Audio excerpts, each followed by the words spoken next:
राधे राधे। हमारे चैनल श्री जी माधुरी में आप सभी का स्वागत है। आज वैशाख मास महात्म्य के अध्याय 12 की कथा कहेंगे। आप लोग इसे सुनिएगा। पिछले वीडियो में अध्याय 1 से अध्याय 11 तक की कथा कही थी, आप लोग उसे भी सुन लीजिए। वैशाख मास महात्म्य अध्याय 12 की कथा प्रारंभ करेंगे। भगवान विष्णु, माँ लक्ष्मी की कृपा आप लोगों पर सदैव बनी रहे। यम बोला, हे शंभु, हे ब्रह्मांड, मेरी बात सुनो। मेरा लोप हो गया। मैं मरने से भी अपने पद खंडन को अधिक मानता हूँ। हे कमलासन, जो जिस काम पर नियुक्त किया जाए और वह अपना काम ना करे, ऐसे जो अपने स्वामी का धन खाता है, वह काट का कीड़ा अर्थात घुन बनता है। जो प्रज्ञावान लोभ से राजा के वित्त को बिना काम खाता है, वह तिर्यक यौन में जाकर 300 कल्प तक नरक भुगता है। हे ब्रह्मा जी, जो नेह से परे होकर अपने अपने स्वामी के कार्य का संपादन नहीं करता है, वह घोर नरक भोगकर कौवा की योनि पाता है। जो अपने कार्य में तत्पर रहकर स्वामी के कार्य को नष्ट कर देता है, वह 300 कल्प तक चूहे की योनि पाता है। जो कार्य पर नियुक्त हो, कार्य करने की सामर्थ्य होने पर भी घर में ही रह जाता है, वह बिल्ली की योनि पाता है। सो है देव, मैं आपकी आज्ञा के अनुसार प्रजा के धर्मों का साधन करता हूँ।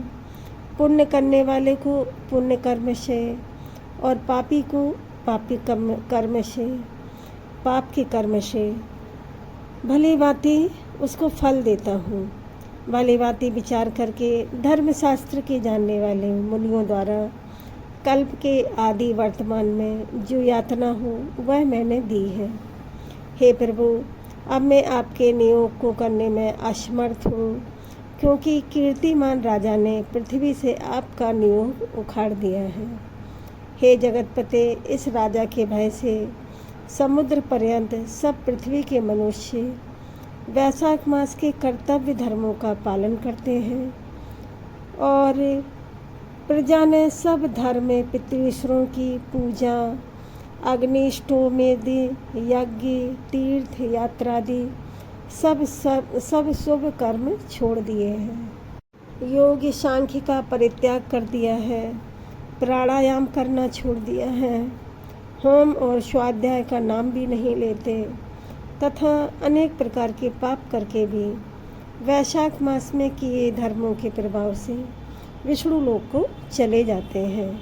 उनके पिता पितामह, उनके भी पिता पितृश्वरों के पिता तथा मातामह और उनके भी पिता आदि से लेकर तथा उनके भी संबंधी और उनके भोजन आदि के पूर्वज विष्णु लोक को चले जाते हैं और उनके परिवार के सभी जनकादि पूर्वज विष्णु लोक को चले जाते हैं। ये सब दुख मेरे मस्तिष्क को पीड़ा पहुंचाते हैं। मेरे लेख पत्र को मिटाकर भार्या के पिता पितामह आदि तथा पितृश्वरों के बीज से धात्री आदि के गर्भ से उत्पन्न होने वाले सब विष्णु लोक को चले जाते हैं। जो कोई एक मनुष्य कोई एक कर्म करता है, उसके फल को वही भोगता है, परंतु सारे कुल में कोई एक ही ऐसा धर्मात्मा होता है जो सब पापों को दूर करके दोनों पक्षों की 26-26 पीढ़ियों को संसार सागर से पार कर देता है तथा अपनी भार्या के कुल के और वर्ण शंकर तक को पार लगाता है। हे प्रभु, ये सब विष्णु लोक को चले जाते हैं, अतः अब इस काम पर मुझको रखने की कोई आवश्यकता नहीं है। वैशाख के धर्म करके लोग मुझे त्याग सब हरि भगवान के पास चले जाते हैं तथा अपने संग अपनी 21 पीढ़ियों का भी उद्धार करते हैं। पाप मुक्त होकर वे दिव्य देह धारण करते हैं। वे सब मेरे मार्ग को छोड़कर वैकुंठ को चले जाते हैं। वह देवताओं की गति यज्ञ आदि करने से नहीं मिलती है, अनेक तीर्थों के करने से, दान, तप, व्रत करने से अथवा अनेक प्रकार के धर्माचरण करने से देवगति नहीं मिलती है। प्रयाग में पतन होने, रण में मरने, भृगु के पतन से या काशी में मरने से भी जो गति नहीं मिलती है वह वैशाख के धर्मों में निष्ठावान को सहज ही मिल जाती है। जो कोई प्रातःकाल स्नान करके भगवान का पूजन करके कथा श्रवण करे और वैशाख मास महात्म्य सुने, यथोचित वैष्णवी धर्मों का संपादन करे तो वह विष्णु लोक को अधिपति हो जाता है। वह विष्णु लोक का अधिपति हो जाता है। हे ब्रह्मांड, मेरी समझ में विष्णु लोक के परिमाण रहित है, परिमाण रहित है जो करोड़ों मनुष्यों से भी नहीं बढ़ता। मधुसूदन भगवान के निवास करने से विकर्मी विकर्म रहते हैं और जो पवित्र हैं वे पवित्र रहते हैं। राजा की आज्ञा से वैशाख के कर्मों को करके सभी मनुष्य वैकुंठ को चले जाते हैं। अतः यह राजा मेरा बड़ा शत्रु है और तुम्हारा तो बहुत ही है। हे जगतपते, इस राजा का निग्रह करना उचित है जिसने संपूर्ण धर्म त्याग दिए और कुसंस्कारी मनुष्य भी केवल वैशाख में स्नान करके वैकुंठ को चले जाते हैं। यदि हम इसकी उपेक्षा कर देंगे तो केवल भगवान विष्णु के चरणों का आश्रय लेकर वह राजा इस संपूर्ण लोक को वैकुंठ में ले जाएगा।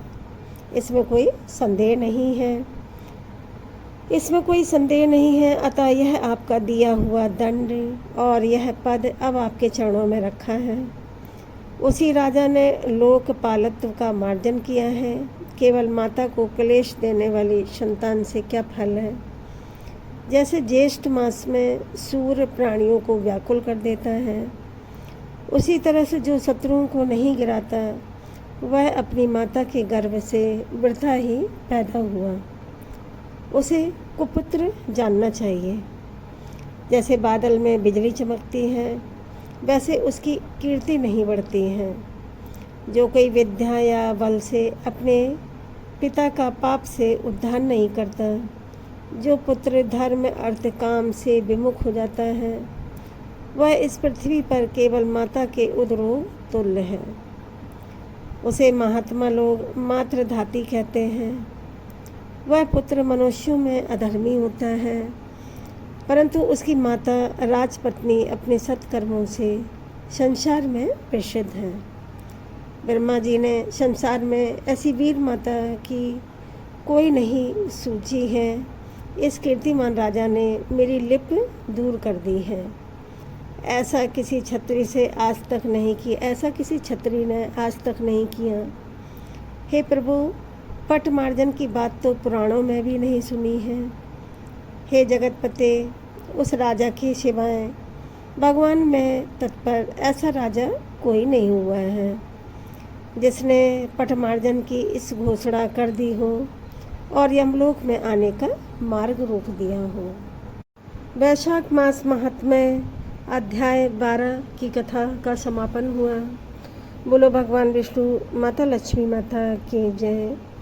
वैशाख मास को माधव मास भी कहा जाता है क्योंकि यह भगवान विष्णु को अति प्रिय है। आप लोग वीडियो को लाइक करें, शेयर करें और कमेंट में हरि विष्णु लक्ष्मी लिखें और चैनल को सब्सक्राइब करें। आप लोगों का ऐसे ही प्यार मिलता रहे। राधे राधे दोस्तों, राधे राधे, धन्यवाद।